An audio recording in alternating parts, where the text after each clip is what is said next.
St. Gregory indicates that he and his friend Basil were as one soul in two bodies. They sought true wisdom, true philosophy, and in the grace of the Holy Spirit were led to the monastic life, a supreme expression of it. And they were open also to the call of that Holy Spirit when they were made bishops, one of Caesarea and one of Constantinople. The East has the advantage of having bishops taken from the monastic world because of the law of celibacy for bishops. It gives them spiritual heads and an unhurriedness, no itch to change things.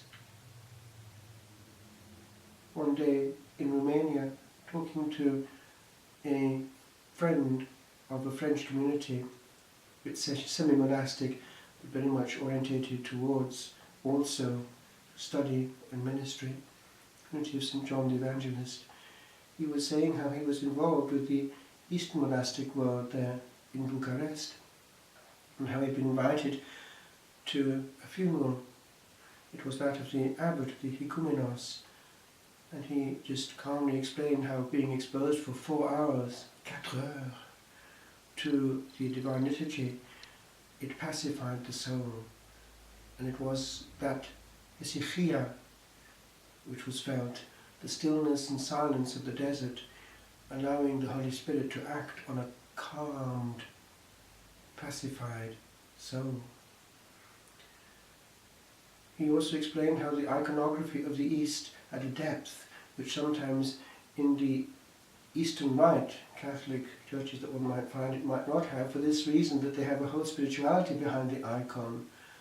They pray the icon, they fast before the icon, they ask that it may be a word given by the Holy Spirit, for one writes an icon and has to be read. It's a whole depth which cannot be in some way improvised.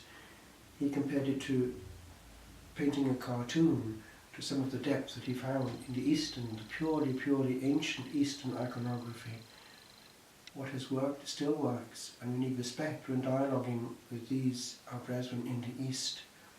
They are not happy that we have the itch to improve upon the centuries and to presume that we know more than our fathers. When in Greece in 1972 I was able to go to this place,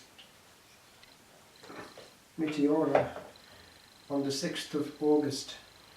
It was a Sunday, it was the Transfiguration, and it hit me how on these monasteries, still there, on these perpendicular formations, there was a place apart, as in that scene on Mount Tabor, he had led them to a high place apart, where heaven and earth could meet without the contamination of noise.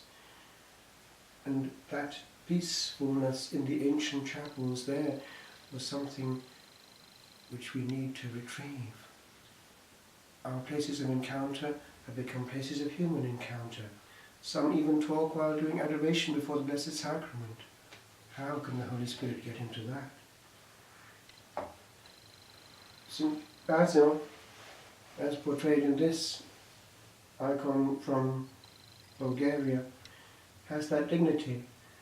He is a bishop, he is a monk, he is a doctor of the church, he is a liturgist, he is a man of God on every level, and dignity pervades his person. They are dignified in the liturgy, and how could it be otherwise? Handling angels, the Son of God, the Blessed Trinity. We have no right to be profane in that hugely awesome presence. And the whole discipline they have in the monastic life of ever praying is something that we need to recuperate. On Mount Athos, their lips are ever moving when they paint icons and work in the orchards, repeating ever the Jesus prayer.